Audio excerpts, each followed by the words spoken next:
Welcome to the podcast. If you'd like to listen to an ad-free version of this episode and all of our episodes, then search True Crime Today Premium Plus on Apple Podcasts and press subscribe. That's our premium channel where all of our ad-free and advanced episodes live, all in one place. True Crime Today Premium Plus. Search it on Apple Podcasts and press subscribe. Even try it for 3 days free. You're about to take a deep dive into one of the biggest true crime cases in the universe. Or, at least, on our part of the planet. From the Hidden Killers podcast and True Crime Today. Cory Fleming was a trusted name in the South Carolina legal community, a man who had spent years building his reputation as a respected attorney, someone who could be relied on in times of need. He was well-connected, a part of the fabric of the legal world that revolved around the Murdaugh family. But in a place where trust is currency, Cory Fleming's name would soon become synonymous with betrayal. To the outside world, Cory was just another lawyer doing his job. But beneath the surface of his professional life was a friendship that tied him to one of the most scandalous families in recent memory, the Murdaughs. His connection to Alex Murdaugh wasn't just professional, it was personal. They had known each other for years, close enough that when Alex needed help, Cory was the man he called.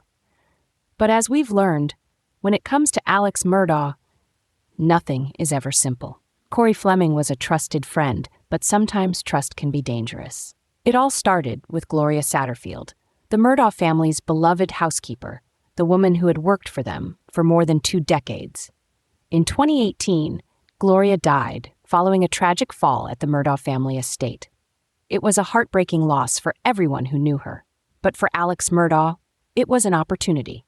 Shortly after Gloria's death, Alex approached her 2 sons, Tony and Brian Satterfield, with a proposal.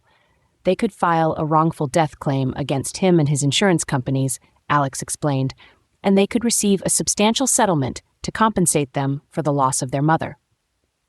And Alex had just the man for the job, Cory Fleming, his trusted friend. Fleming took on the case, representing Tony and Brian as they sought justice for their mother's death. But what the Satterfield brothers didn't know was that Cory Fleming wasn't working for them at all.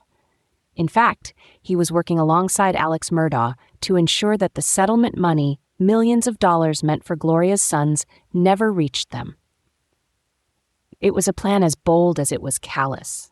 Alex and Cory, 2 men who had been entrusted with the law, were conspiring to steal from a grieving family. The Satterfield brothers had no idea that the man they thought was fighting for them was actually working to enrich himself and his friend.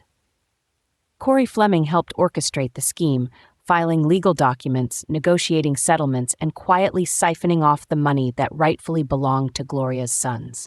All in all, nearly $4.3 million vanished into thin air, disappearing into the pockets of Alex Murdaugh and Cory Fleming.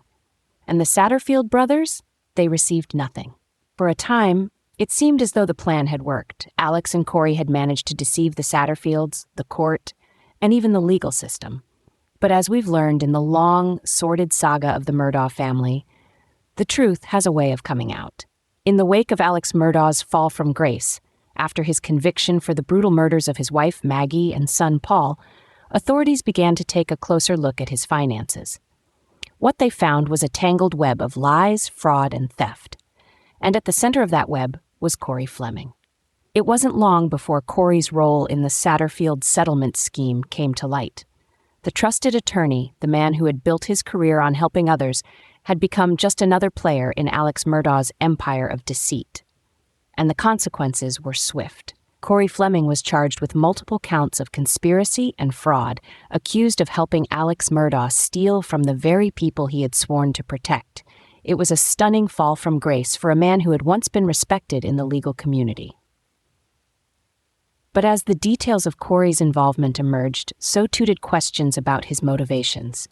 Was he simply following the orders of his powerful friend, or was he an active participant, a willing accomplice in the scheme to defraud the Satterfield family? Some say Cory was blinded by his loyalty to Alex, that he had been swept up in the Murdaugh family's web of influence and control. After all, the Murdaughs had been a dominant force in South Carolina's legal landscape for generations, and their power was hard to resist. For years, Alex had used his charm and connections to manipulate those around him, and perhaps Cory was no exception. But others aren't so sure. They argue that Cory Fleming knew exactly what he was doing, that he wasn't just a pawn in Alex's game, but a key player in the larger scheme. After all, Cory wasn't just Alex's attorney.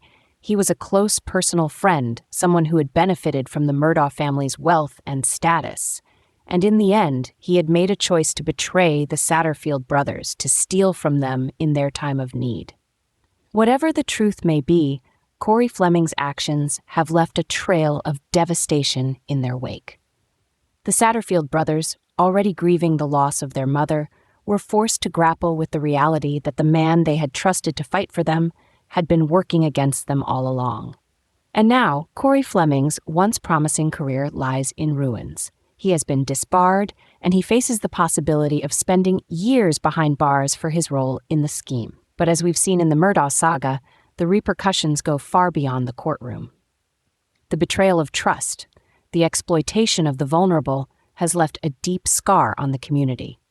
It has shaken the very foundation of the legal system that people like Cory Fleming and Alex Murdaugh were supposed to uphold. The story of Cory Fleming is one of loyalty gone wrong, of greed and betrayal.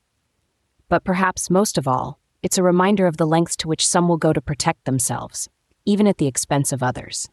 For Cory, the consequences of those choices are still unfolding. And for the Satterfield family, the fight for justice continues. As the legal proceedings move forward, there is one thing we know for certain. Gloria Satterfield deserved better, and so did her sons. In a world where the darkest secrets lie just beneath the surface. They said it was an accident, but the evidence says otherwise. Where hidden killers roam, unnoticed, in the shadows. I think you would definitely be looking at a blend of toxic, very bad narcissistic personality traits, and they will be vengeful and possibly resort to violence. Join Tony Bruschi as he uncovers the truth behind the most chilling cases. They said it was an accident, but the evidence clearly says otherwise. Each episode, we dig deep into the minds of those who commit the unthinkable. To your point on narcissism, he thinks in his own mind how witty he is. Yeah. But he lost that jury. I was done with him in 2 minutes. From unsolved mysteries to infamous crimes. Geez, you've just talked about how you've taught yourself how to do everything under the sun.